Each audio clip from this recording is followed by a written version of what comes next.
রোজার দিনে রোজা রাখো রে মুসলমান, আল্লাহ পাকের হুকুম মানো হবে রে কল্যাণ। রোজার দিনে রোজা রাখো রে মুসলমান, রোজার দিনে রোজা রাখো রে মুসলমান।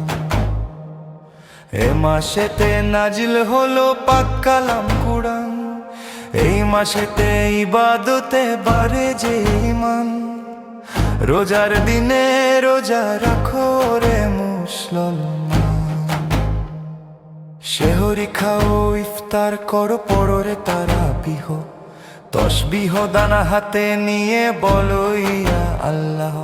আল্লাহ নামের জিকির করো স্বপনি প্রাণ, আল্লাহ পাকের হুকুম মানো হবে রে কল্যাণ।